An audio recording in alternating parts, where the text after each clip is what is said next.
There's a lot of things that people can do in the music industry that don't involve being on the stage. And we have here in front of us a panel of people that are in the industry or part of the industry that have worked with millions of people. I know.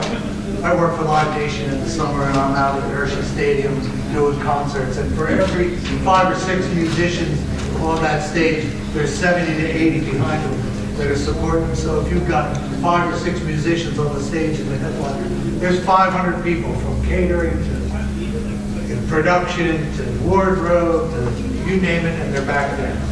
What I'm going to do here today is start on the end with Jeff.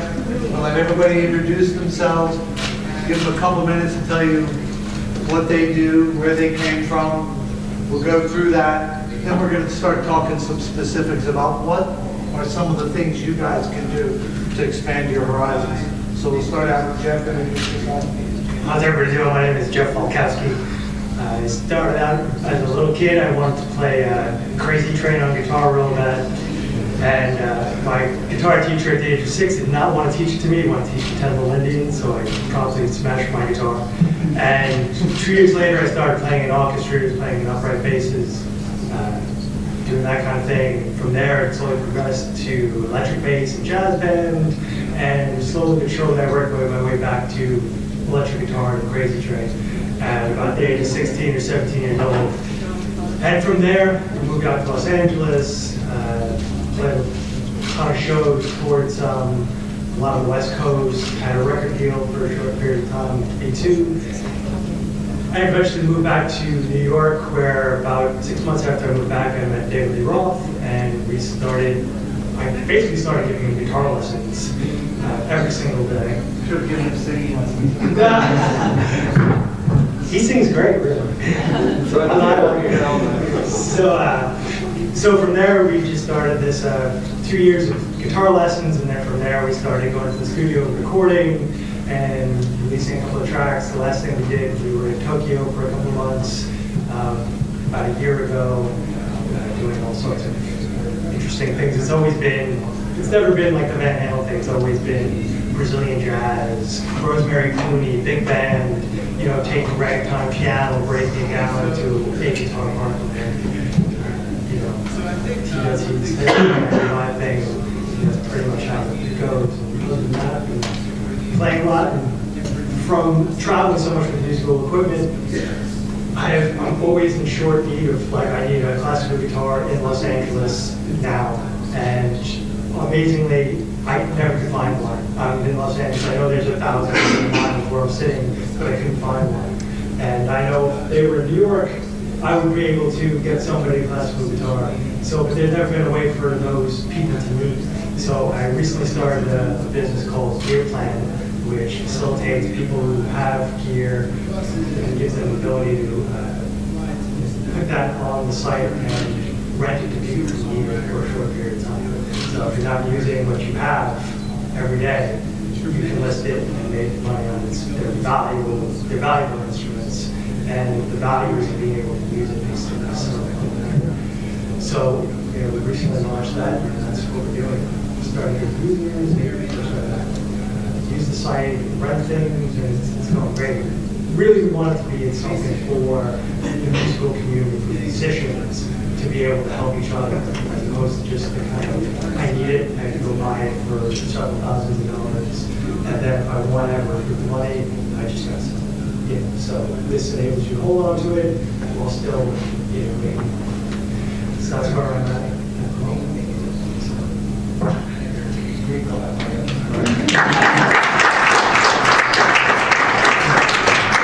Kurtz up next. Thank you, John. 3, 2, 2, 1. See what's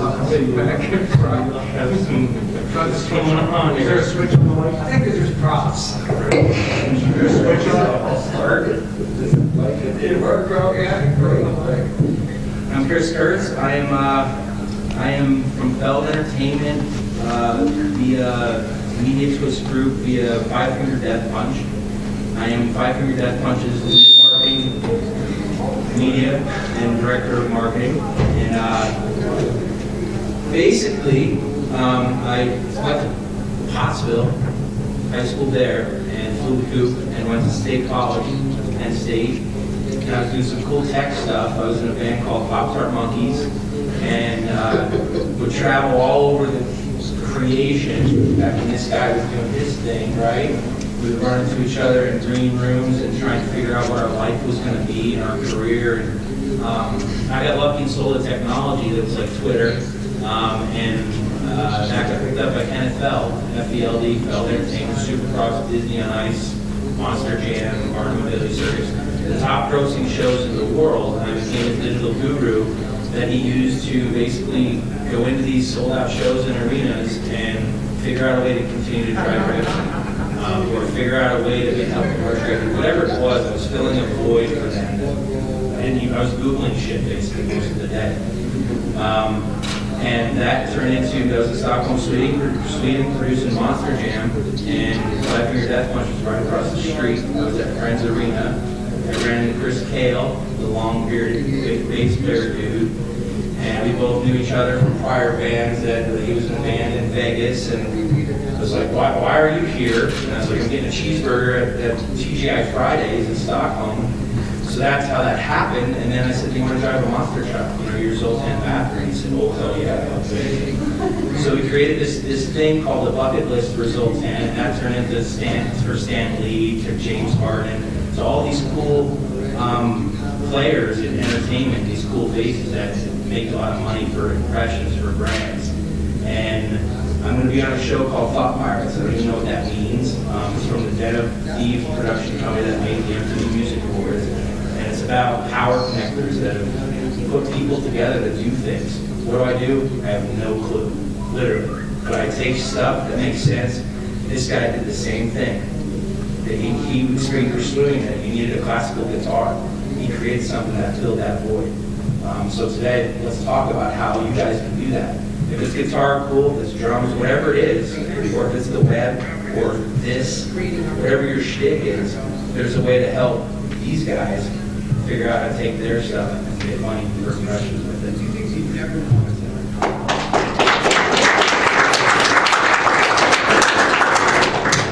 Is this on? Is there a switch on it? There's a switch in mine. Mine's working. Right there. What we need to do here is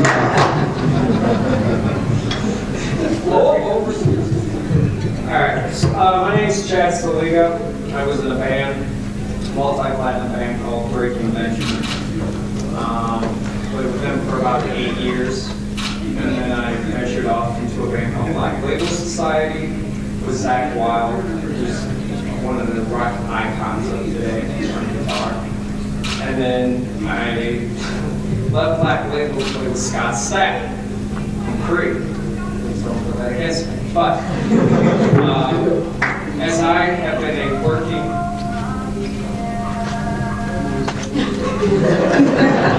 what is that? Are we tapping in a frequency? I don't know. This is like homework shit.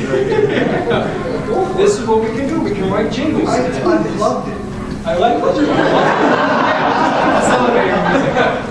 My name is Chad. I have a drinking problem. I have been. Wow, this is trippy. Have me at hello. It's beautiful. I won't talk next. Where's it coming from? Probably the in-house. It's coming from the floor. Yeah. It might be the in-house. We actually have a producer for Monster Jam in the back of the room that could probably. Oh, it's my phone. How did my phone?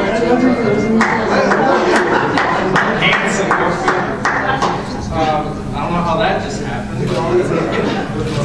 Tapper, you know what I'm saying? So, I've been a hired gun, and I don't know if everyone knows what the hired gun term is. I get paid to play for artists. I've been drumming for 30-some years, and I've been very blessed to have a career. And it's up and down peaks at times. It's been great, it's been rough. But I grew up on jazz and funk, and I kind of gravitated towards rock because I can make a living and get tattooed and look cool. And I chose rock, and I've been doing it for over 20-some years. Very blessed to have a career doing it. And then once the market started to fall, and we, had streaming music and then this, and people losing jobs with record companies, and people weren't attending to shows, you go, wait a minute, this isn't supposed to happen. After I played Freebird in a bar, I get to an arena, I drive a Porsche, and I live in a mansion, and I get away from ramen noodles. But the reality is that it isn't. You still eat ramen noodles. And I've tried to figure a way, how do you market yourself? Talent is kind of there. Let's all say, like, people, if you can sing, you're supposed to sing. That's your job. If you're a drummer, you're supposed to be able to drum. But the thing no one taught me was is how to market yourself. That, to me, is the most important thing. You want to make your name or your band or anything about you a brand, like Taco Bell or the Walking Billboard. And once you can do that, you can start seeing revenue. And you don't have to worry about the up and down roller coaster all the time, because now you're marketing yourself as your own entity. You don't have to be a singer, you don't have to be a drummer. You can start a corporation, you can start a website, you can start online. And I do online drum teaching. That's one of the big passions of mine, is to give back to the community. I charge them, but I do give back to the community. And I do Skype. And my fiance, which I give her the full-blown credit for it, because I don't have the greatest brain of, marketing, I had to have her help me. And she goes, Chad, why don't you do drum lessons online? And I go, what are you talking about, Lewis? She's like, literally, just set up a PayPal account. And I'm older than her. I'm supposed to give her the wisdom, and she's giving me the wisdom. And I had to kind of put my ego aside and go, yes, master. And I really realized that if my drumming career was over tomorrow, playing, being a rock star in bands, I can still make a living doing music, not on the MTV aspect of it, but also being an educator. I can still perform, I can still do cover bands and say, yeah, thank you for being that guy who told me to play Freebird, but I still can do something that I love to do. So when I hear these stories of, I just can't do it, man, it's too hard, I want to give up music. Well, that's not why we chose that profession. We chose it because we're passionate about it, right? Can we all raise our hand and say we chose this profession because we love it? Not how many women we're going to be with and free beer and all that stuff. We do it because we love to say what we want in our art and how we say it, and all these people coming up to you and going to do this song that you guys play, hit home. It made me, get through a divorce. It helped me get through committing suicide. It helped me stop drinking. That's a lot of load on a person to go, wow, I can't believe I did that. And it will hit home when you guys get that compliment. And I'm sure, has anyone here that's sitting here ever had a compliment like that? Okay, one, good. That's a way to start. And being a drummer, it's harder because I can't copyright drum parts and go, I'm suing that drummer for stealing my drum beat. It doesn't really make sense. But when a person writes lyrics and melody, they have a thing which we call as publishing. And they get checks every month. Drummers don't. And you go, maybe I should have been a heart surgeon. Maybe I picked the wrong profession after 30 years. Maybe I found out the hard way. But I don't care. I mean, money is good, and it does kind of make your life happy at times, but it doesn't end the whole idea of why I joined this profession in my mind. I did it because I was passionate. I did it because I love drumming, and I would be damned to allow someone to tell me my life is over drumming. I just wouldn't want to live anymore. So we all are here for a reason. Everybody in here is here for a reason. So you've already jumped that hurdle in my eyes. And you're going, how do I make it? I don't know. I really don't know how to. You get a record deal, except play, troubleshoot, keep doing what you're doing. You're here, you're trying to get input from people that have kind of, made it up in this business. And I'll be honest, I don't sugarcoat it. It's tough. It's harder today than it ever has been. And I have a manager now, Fetzer over here, And he's kind of helping me go, this is what we need to do, this is what we need to do. All I can say, and then I'll shut up, is just press on. If you believe in yourselves, that's all that matters. You know, don't let everyone say, well, this is what the hook needs to be, and this is what this is. If you believe in yourself, it might take a longer time, but you did it on your own. Can I get an amen? All right, so after you guys leave, don't be discouraged on anybody's opinion of what we say. This is what the song should sound like. This is how you should play the drums. This is how you should, you know, name your band. That's an opinion, and we all have one. Always stay true to what you believe in. All right? Okay.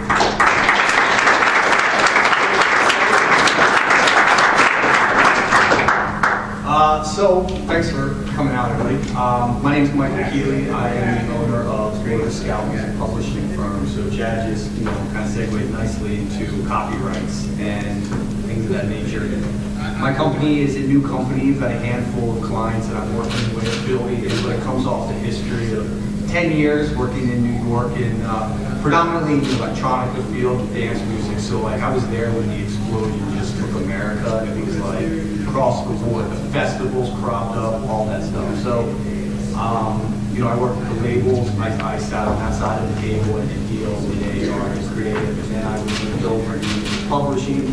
I had no idea what it was, so I had to learn very quickly and on the fly. And there's nothing better than just doing it. And you're gonna fail. I failed, and I just every day I'm coming back into work, and like you just make the mistakes, and you learn, and you go. 10 years later. You know, I've been asked to speak on panels. I'm very fortunate. I've been advising friends, going to networking sessions, growing my network, you know, kind of becoming the brand, as everyone has said. So recently I took a stepped away from all of it, and started Motor Scout Music. Thought I would leverage my relationships globally, my knowledge, all those things, and signing with a couple of clients, pitching for film and television, which is called music supervisors, which is synchronization, looking for those opportunities. And just last night, got some good news, got a Volkswagen ad, so that was pretty cool. You know, just a little bit at a time, but it's a nice little creative aspect. You know, got placements on like MTV, ESPN, ABC series, so stuff like that. But all of it kind of comes from the same place that I wanted to be a rock star. I grew up, I'm from Lancaster. I moved away to New York for 10 years. I came back here to kind of get everything popping off. And you guys mentioned your band names. Holy shit, I'm like, wow, these guys are the shit right here. So, I live in Lancaster. I just moved from Miami to Lancaster. Wait, why?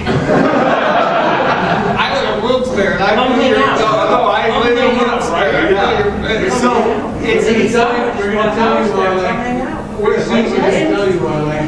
it's absolutely amazing to see how much this area has flourished and blossomed, and and I think you guys were kind of mentioning earlier, like there's just so much creative talent, and like the industry is coming back to here. Anyway, I digress.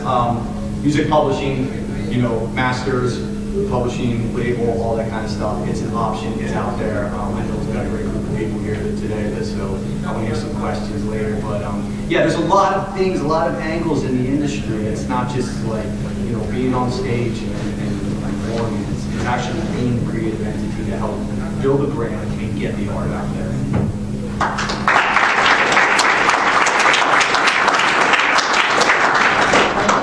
My work, it was working earlier. It must have been that house music. Can you all hear me okay? I'm coming from a very different side of this. And first of all, I'd like to thank you, John. John Harris is your concert promoter extraordinaire. He's been running this conference for 20 years. And we're very happy to celebrate this with you. And very glad to have your support today, John.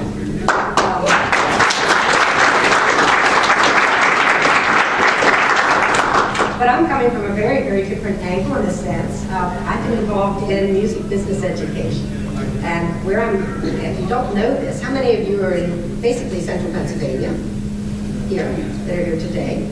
Okay, this whole big group saying no. Where are you all from? New York. Oh, okay. Great, great, great. Well, I have some nice surprises for you. Basically, I grew up playing piano, and I was very active in my church and in school and all that kinds of things, all the regional district bands, all that type of thing. And I went to University of West Virginia to get a performing degree in piano. That was music theater, that was classical, and I kind of had a big interest in playing pop music, cocktail style. And so I actually ended up working full-time as a player for about 12 years. And in fact, it's great to be back here at Sheraton because I had played here for 4 years as a regular salary job. I'm one of these, it was about 4 or 5 years here. And one of the things I found that was fruitful for me was not know where the herd was going. Because when I was getting out of college, everybody was getting all these keyboards and all these keyboards and dragging them everywhere. And as a keyboardist, I would have had to probably work out all the arrangements. I thought, I'm going to go and put my gals and go to these beautiful acoustic pianos that are sitting at all the hotels.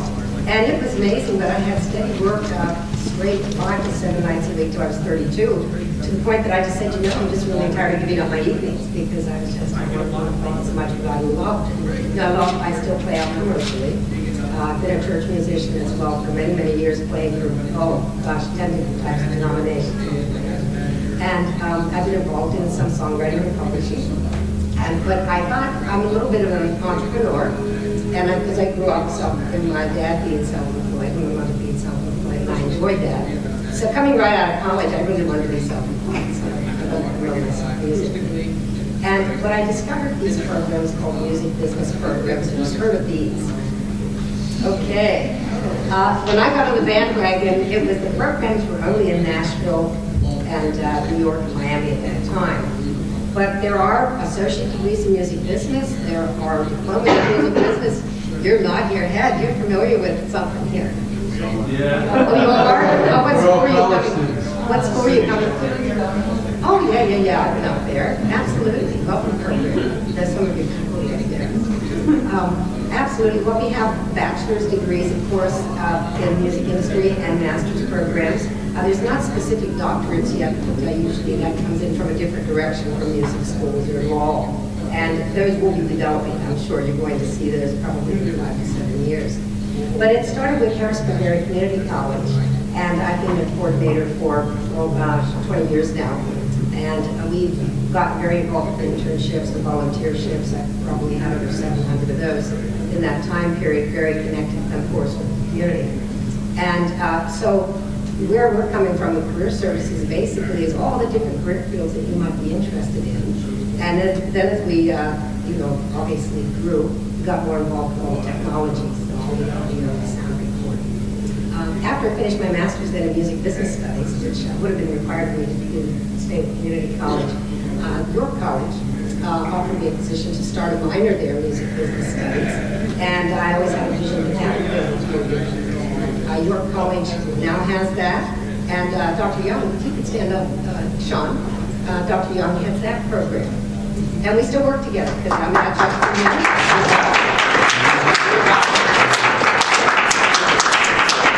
So we both work with internships, and there's some wonderful things going on there, and I could certainly ask him to address some of that if we had a chance in the family to do that. What's going on with York. But if you, so that's where I'm coming from. I'm basically helping to facilitate education in music business by bringing a lot of good resources, a lot of good faculty, a lot of good professional experience, and getting those students to have applied experiences. So for all you folks, we love to place interns. And if any of you would like to talk with us about that, our support is there. And we all do summer camps in music business, and I'm doing one in church music as well. So I'm coming from that end of the side, and still. Awesome.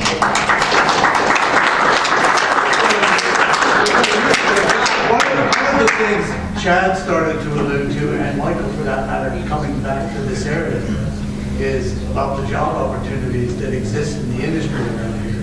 And we in South Central Pennsylvania, and in particular Lancaster County or Lidditz, have one of the most amazing projects happening right now. Not even around a year is Rock Lidditz, which is probably the premier practice facility for really big acts. And it's in Lancaster, PA.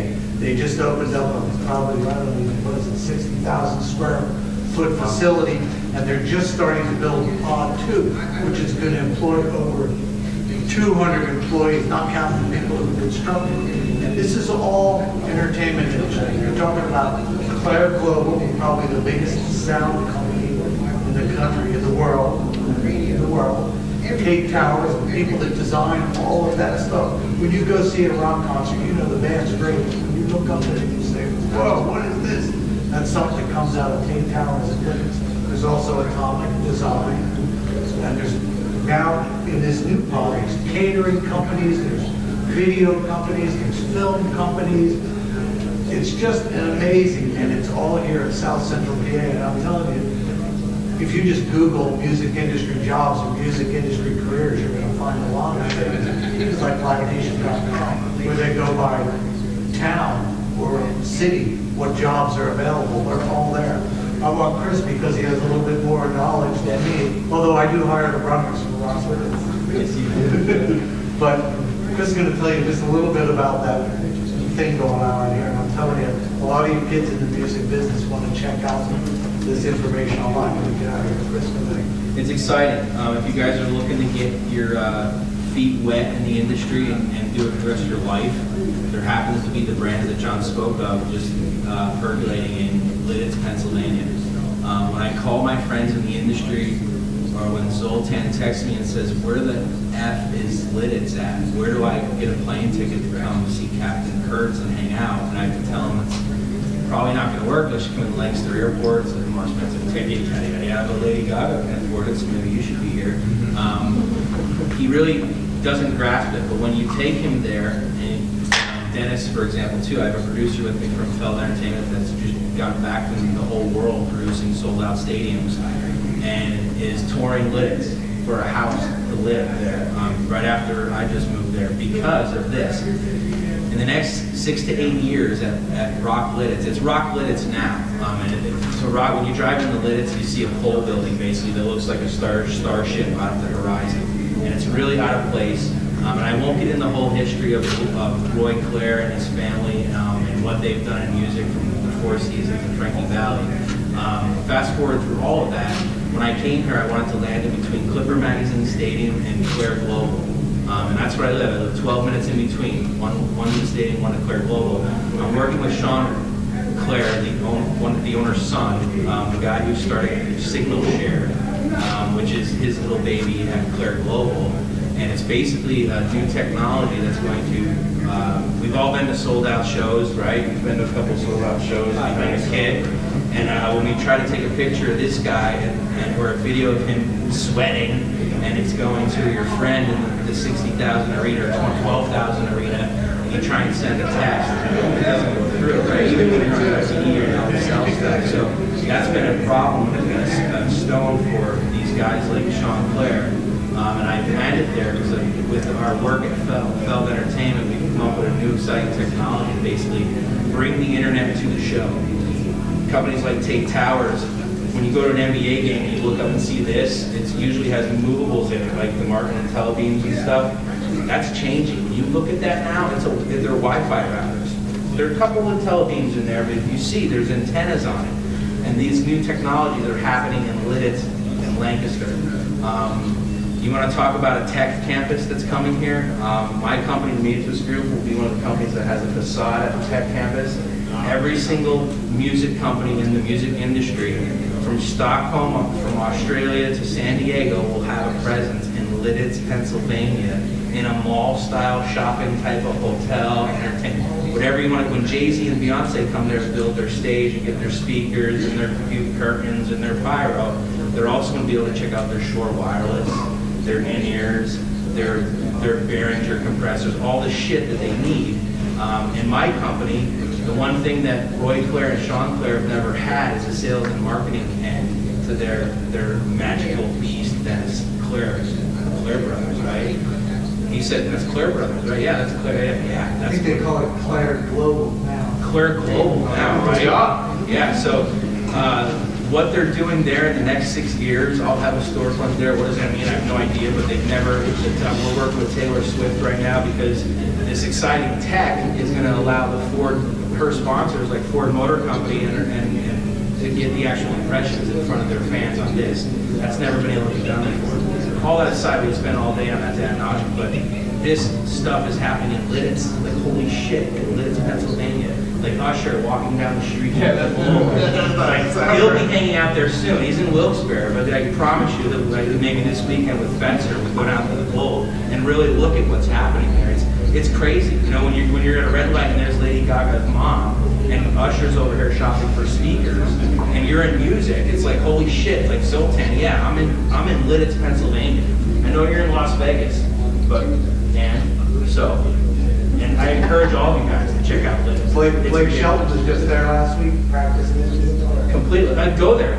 If you're not sure of your craft, you play guitar, you've got a GoPro, whatever, go hang out there. Go sit like the Almost Famous movie or something. I don't know. Go sit and hang out. We'll visit it online right away because it really is amazing. Literally. Just some of the stories that came out in the Lancaster papers that show the new pod going in.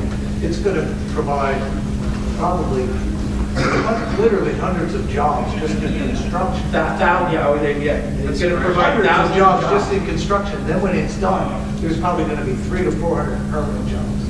Just this mall idea, hotels going in. But there are every kind of company that you can think is going to be related to the entertainment industry is going to be here. It's the Mecca. So, see you, Austin. Yeah. So, we're in a good spot. I don't know where California is what you're saying. That song California Castaway, right? What was that written about, right? Going out there and doing our thing, shallow, all that stuff. I get chills thinking about it. That's really what it was for us. We had to go to Nashville, right? You didn't have a apartment in Nashville, no coffee, right? You go to Austin, you go to South by Southwest, all that shit, right? That's changing. And it's not that all the musicians are going to not go to Nashville, but it's the music business, the industry, the technology. The technology is going to be here. That's what all you young people got. It's going to be the Nashville. I'm just saying, it's going to be the Nashville. It's exciting. So if you're doing whatever you're doing, go there. Check it out. Get on Indeed.com and type in Claire Global. I'm curious what will come up. I guarantee you, if nothing comes up, I'll buy you lunch. Ask Siri. Let's see what she says. Right? I don't got to use Siri. That's insane. I can't get it to work. So what do you say we take some questions? Let's take some questions. Who's got some questions about maybe something that you're doing now or you're taking in school and maybe it's going to be relatable to something that we know about? I can tell you this. I've just been continually amazed by some of the people that I know from this area that have gotten into the industry, whether they were a guitar player, like Leo, a little guitar player in a band, now he's touring with Daughtry all over the country as a guitar tech. Or Brad Dibbins from Rap Child America, great guitar player. Now he's one of the biggest soundmen in the industry. Travel around doing garbage and Enrique Iglesias, you know. And every day I see his post on Facebook, oh, I just arrived in Brazil, you know. And behind every one of those people, there's 10 or 15 people that are marketing people.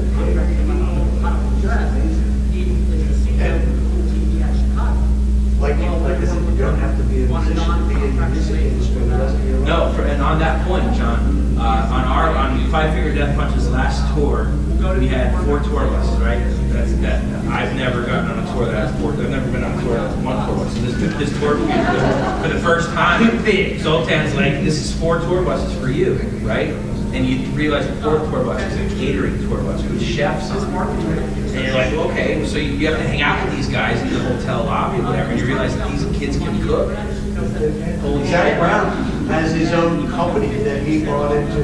They have a movie kitchen. Trucking chef. 15 people following Jack around. Yeah. Well, they do the Southern Ground Food and Music Festival. And I mean, it's not just jambalaya anymore either. It's just amazing. We had to, every morning, we had to fill out a thing that said, you know, what we wanted menu-wise, nutrition-wise. There was a nutritionist. There was a massage therapist. I mean, talk about some of the people. on tour! Some of the people that are back there, it's not always, you have to know this, yeah, the stage manager and the guys on stage and the roadies and the riggers, and yes, that's all focused and specialized. But there's stuff happening now back there that is, you like wardrobe, you like to be dazzled when you were 12 years old, well, there's probably a job for you waiting right now in Lidditz because you can do that. Like, it's crazy. And like you go to like Peach Festival, backstage at Peach Festival, there's 500 people working. There's two trailers, just the people that are real-time marketing and posting photography. It's like the marketing staff. And they're going crazy. They're out interviewing people, taking it right there. It's going online. It's going out there. You don't even have to be at these festivals to almost experience them in real time. And some of these kids are 20, 21, 22 years old. When you put them on that computer, it's pretty much if there's a profession out there, you can give it a slant towards being in the music business. Like you can have a rock and roll travel agent. You know, there's travel agents that their specialty is blind and place. You know, when you have accountants, you know, I don't go to a regular accountant. I go to an entertainment business accountant. I have an entertainment business lawyer. I have, you know, it's virtually endless. You can, like you said, catering. You can think of the music industry has a long line of people who started out with one thing and now they work incorporating all that. Les Paul. Here's a guy who is not only one of the sickest musicians ever lived, he also invented the Les Paul, and he also invented multi-track recording. I feel bad about myself. I play cowbell, right? What am I doing like that? This guy invented pretty much everything. I'd like to touch on that a little bit too, about being a chef or this or that. Now, there has been stories as crew that would work for, like my drum tech working for me. What if I got food poisoning and he knew the drum parts? Even though he's a drum tech, he got my gig. He's your understudy. And there are stories like that where you're like, man, because I had a guy, he's like, I got you a gig. And I'm like, all right. He's like, you're going to be working with Pender. And I'm like, well, that's all right. I mean, I'm tight with him. He's like, but you're going to be teching for the drummer. And I was like, what'd you say, Willis? Like, I'm the drummer. I don't tech. But in actuality, if I put that ego aside and said, you know what, stick it up, you know, kind of toughen it out and tech. And if his Achilles tendon kind of goes out, it ain't my fault, you know, and I'll just take his gig. That it does happen. It has happened on tour where being with Breaking Benjamin and the drummer of 3 Days Grace pulls me aside and says, do you know any of our songs? And I'm like, yeah, kind of. And he's like, well, good, because I might have to go and catch a flight. My wife's about to give birth to my child. And I was like, well, I mean, I know it a little bit. And then they put me on stage. They're like, you ready? And I'm like, nope. But well, let's go for it. You know, those things do happen. So when I was touring, I'd listen to bands because I never knew if I had to pull double duty. And then you can really pull a rock star when you're hired gun. Like, sorry, man, but they're paying a little bit more, man. I'm just saying the band's gonna sound a little bit better. That's all I'm saying. Yeah. So, like how he said it too. I mean, there's opportunities left and right, and I know I'm preaching to the choir. I'm still looking for that opportunity myself. So it could be a chef. It could be writing out music. It could be what he does, or he, or any of us. So don't think of, well, my music's done. You can still live vicariously through music in different ways. I think to way really leads to way. I think it's very important not to just sort of throw blinders into one straight distance. Be aware of things around you that might be opportunities, because I think a lot of times our best opportunities really come from side pockets, and we have to be willing to jump from them. I think unless anything conflicts with your ethics, say yes to every opportunity that you have. Because way basically, we go in life where we have our opportunities. And I think that network is very important. Like today, you're meeting some wonderful people with panels and just networking around. The toughest thing is to go home and then follow up with that. You know, you're gathering all this stuff, you take it home, you get so busy with the next week. I think the follow-up, I know when I go to national conferences, that's the toughest part, is to catch up the next week or two, because then that's when people going to remember you. And it's just, I've just seen it happen millions of times over and over. It comes from some side thing that you're not really expecting. And some of the things you missed because you sort of wrote them off because you're too busy going down this funny path. And we're all very interconnected. And so I think that's very important. And I think, again, that herd mentality, I remember, too, going to Epcot Center one time. I was going, and there's this huge line going into Epcot. And I thought, well, there's nobody over here. That looks like a food. And I just sort of walked over, and they said, well, yeah, you can come in this ticket line, too. I saved about an hour and a half because everybody thought they had to go there. So I think, look for those little niche things. I know you've heard this before. But be aware of that, because I think we can fall prey to too much copyright and everything, and then we sort of exhaust our ability to have an opportunity because there's just too many of that. I heard on the Today Show the other day about your generation and younger, like the sixth graders. A lot of the stuff's going to be cloud, all the cloud technologies. Yeah, that causes me trouble. Yeah, I mean, the cloud technologies is supposed to just be going wild in the next 5-10 years. How about some questions? Anybody? I got a few, but I ask myself that every day. Okay, I'm like you. I'm not a musician. I just love music, and I have a degree in marketing. So I tried like the desk job thing, and I hate my life.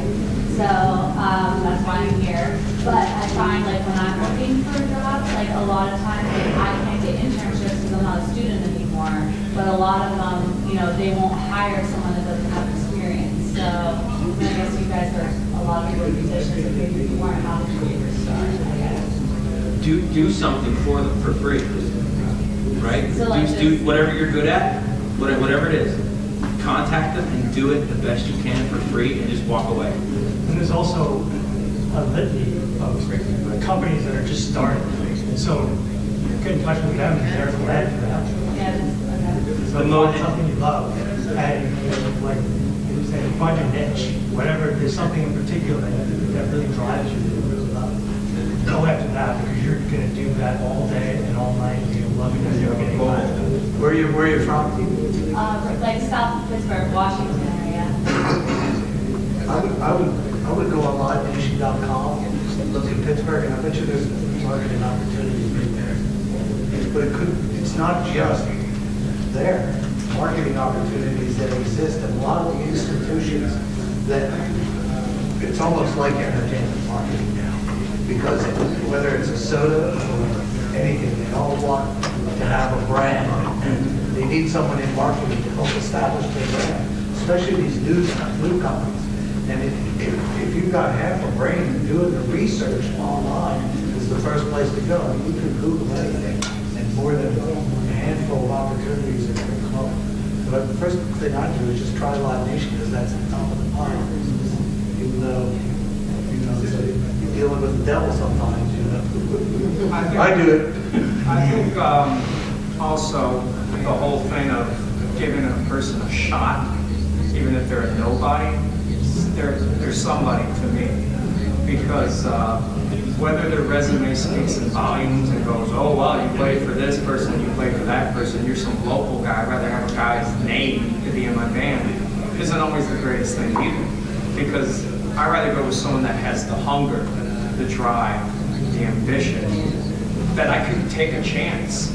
Let's say someone says, I want to be the next president. I ain't going to take much in this debate, but, like... Is that funny? I could literally shoot that person down and kill their confidence and kill their drive where they don't even want to do it. Where I could be like, you know what, you seem like you don't have a resume, you don't have the background, but I feel like I should give you a shot. And you own the company 9 years ago.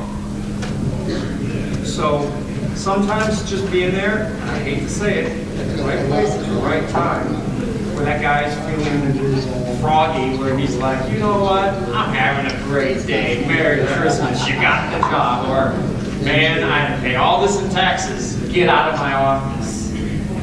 It's all being at the right place at the right time. It's really important. I mean, I've been blessed. Yeah, but don't be afraid to insert yourself into the right place. And when you do that, Even if it's the wrong time. And a lot of the best successes that people have are born out of failure. Believe me. Michael Jordan. Whoever it is and whatever it is. I mean, I know people that have, been at the bottom of the heap for a long time, and there was something finally clicks, and they find their niche. And it's not always in the discipline that they went to school for, or something that they thought was going to be there. There's something called mental fast. It's like, don't sit there and dream in your bedroom like, okay, I'm planned for years and years of doing something. And then you get out, it's like get out there like the day you think of it and start. Find out if it works or it doesn't work. And start honing it away, start chiseling it away. eventually you find something that does work. Maybe not anything you thought that it was going to be, but you'll eventually find something. Get yourself out there, put yourself out, put yourself in a risky situation. Well, not physically dangerous, but risk. Call people, call like whoever, network. Get in people's faces. To go back to your question, what can you do? The people that he's used to hiring, right, are entitled. They come out of this ad agency with this $40,000 budget for ads and stuff, and that's what they better get paid. And then drawing it back to your earlier point about the most organic, take that chance. Because it's organic, it may come over here as a side harebrained idea. Build a monster truck for a metal band or something. Had no budget, no plan, no nothing, and I wasn't entitled. I didn't come in there going, well, I'm the fucking monster truck guy. So, right? I don't even know how to build a monster truck. I don't even know how to drive one, right? But because I came into that situation organically and didn't always take it the way I'm used to taking it, and I came in not entitled. And you guys can do that in every, that's what I said, go do it for free and do it not with the entitlement, right? You're ordering Ubers, you're renting your textbooks. You don't need to own that shit anymore, right? So treat life like that when you go into an ad agency. You don't need to pay me $60,000 a year. I'm going to do this for free for a week, and really hammer it and do it the right way, and watch how quickly you land that job. Because the most organic relationships that had no plan end up being the strongest in life. I'd like to tag on to also, there's an awful lot of professional organizations in the music industry that cover every variety of interest and career. I really encourage you to do this before the end of the month. Become a student member of one of them, because that is going to connect you on a national level. So it's taking you out of where you're living in New York, where you're living in Central Pennsylvania, and you're going to learn from the pros because you're as a student member, but you're connecting with all the contacts nationally. So it could be like NARA's out of Philadelphia, maybe one or NARA. There's all kinds of Songwriters Guild of America. There's all kinds of nonprofit organizations.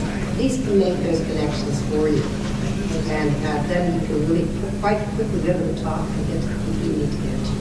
And there's your opportunity. Yeah, to that point, I mean, your marketing idea, I was going to say, like, go to marketing events, talking to people. I can't say anything better than what everyone has just said. So that's, it's putting yourself into it. For those of you, like, you're a little kid, you go, oh, like, I want to be the next pop star, playing guitar already. But if you finally realize, okay, like, maybe that's not the way it's going to go, like, maybe I'm Like put it in perspective kind of thing? Like, yeah, like, in the beginning, like, I do kind of deal with that, realizing what you essentially wanted, whether you're a little kid or a teenager. Actually, I want to feel this one because I'm a failed rock star. I know exactly what you're talking about, and for a very long time, like, I'll say long, but 5, 6 years, I tried to be in a successful original rock band from Central Pennsylvania, and it failed.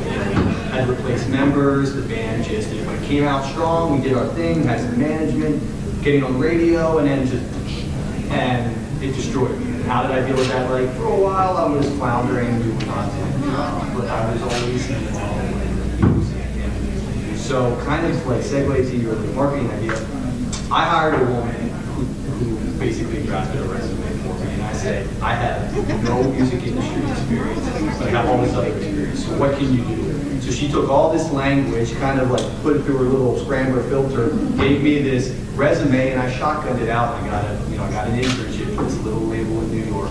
you took a chance on And I took a chance. They took a chance on me, exactly. And I, would commute up there, go work 2-3 days a week. I came back, and like I was first in, last out, and I was there all the time. And they said jump. I said I'll all that stuff. And after like 6 weeks, they hired me. And I moved up there, and I just networked, and I got the gig. And like so, to your question of like the music, being a rock star for me, that's my passion. It failed. It didn't happen, but I kind of changed my mindset and was like, if I can't be a rock star, I'm gonna go find them. And I'm gonna take their craft and I'm gonna like put it out into the universe, man. And like, try to really like make everybody else feel like, if I didn't succeed, like I'm gonna succeed. Yeah, and I'm gonna succeed in another route. Like that door was locked to me and I'm coming around. And like the last 10 years, man, I've had experiences that like probably are second to none to be the rock star, and it's really fulfilling. So I would like to tag on that as well too. When I was in music school, I always thought I'd like to be a stage singer, actress, as well as be a pianist. And I've had a raspy voice since I was born, and my voice would not do it. And I had been in regional choir and stuff like that, but it was not going to be a solo voice that would project. And I remember going to a voice teacher, and she turned her back on me. She said, I absolutely will not work with your voice. You get to a speech therapist. She did one of the best things that ever could have happened to me, because the speech therapist said, my gosh, the way they're trying to train your voice, you're just going to do physical damage to it. It's not created that way. It's not meant to work that way. So I ended up finding that I could sing behind a microphone and a piano for 12 years, and I thoroughly enjoyed singing. It just wasn't going to be on the stage. But I remember going home in tears on that day because she wouldn't work with me. But she really did good faith. I think, too, you find a tripod of interest is very interesting. For me, it's playing, teaching, and marketing. I like those three things. So we're okay. It's okay if we have a lot of things we like to do, and then just try to put them together. I think the scary thing for me at 18 was I had to think of one thing I was supposed to do when I liked doing a lot of different things. Do you all have that problem? Right? Okay. I wrote the Bible on that one. Yeah, so try to find something that meshes. You can find three, you'll love your career. Other questions? Go ahead. You guys mentioned opportunities, and how important is it to be in a major city versus like in a DIY community that's much smaller? Do you think it's better to be in a major city or to build off the community that started itself? Well, these days, with the internet, you could be literally anywhere. You know, I hired a developer to build my site in California, and people are all over the country stuff. Now working with a developer in Texas. It doesn't matter. Everything digital. Everything is everywhere. So as long as you love being where you are, like I live in Manhattan, but that's not for everybody. That's a completely different experience. You can sit with your laptop and build the greatest websites in the world. You could sit anywhere, market anywhere. You can be where you want. Justin Bieber's got to put a YouTube up on him, right? I mean, I'm living proof because I'm at the part of my career now where it's California or Nashville. And you're like, eeny, meeny, miny, mo, which one do I go? And to be honest with you, my philosophy is if I can't make myself popular in my area, there's no way I'm going to do it in California. So I have to first learn how to market myself in a smaller area before I go into that big ocean. I'm going to get swallowed up. But I did an audition. This is going to show my age, but I sent a VHS tape to Breaking Benjamin. Right? Everyone's got them, like, and it's getting DVDs by the handful, and it's all, you know, alphabetized. It's like Shallow Bay and this, and there's like, Ben had to like go in his closet and dig up a VCR, for God's sake. But, you know, the spiritual person in me believes it happened for a reason, because it grabbed the attention to go, guys, we got a VHS tape? Like, this better be worth it, because I gotta go look for this thing. And for some reason, I did it in my church, my pedal broke, and I played it on some crappy PA. Nothing professional about it, but something told me to play it. I think it was my ex-wife, believe it or not. I don't want to give her the credit, but I'll give her the credit. And she said, play it like it's a show. And something, I was like, do it like it's a show. So I was like, all right. So I played it, the pedal broke, and things happen for reasons. And I do believe it. It's not a cliche word. Things do happen for reasons.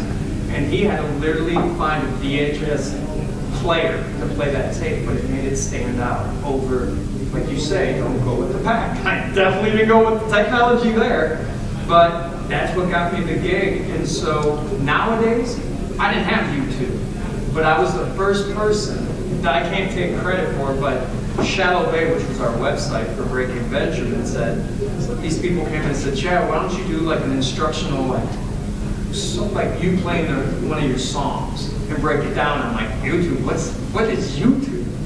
Now we use YouTube to go, how do you fix a dishwasher, honey? And you type it in and it literally tells you verbatim how to do it.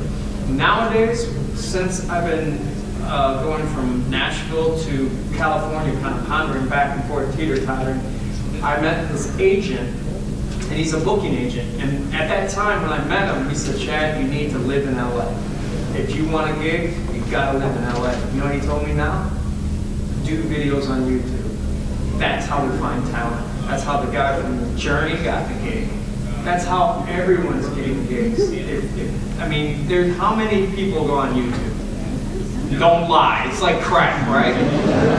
You search for this and it takes you to this, and then you go, I was looking for music, not video games, and then it goes into all these different things. It's planned to do that. And so you, as a marketing person, might not think you're marketable, but you are, even if you're not in Breaking Benjamin. You could be some guy in, no offense, Lancaster or Wilkes-Barre. No offense taken. But we're out of time. We gotta go, guys. We got a keynote speech coming up in 15 minutes. Next door, we're gonna give away some free Pabst Blue Ribbon. Let's hear it for our panel.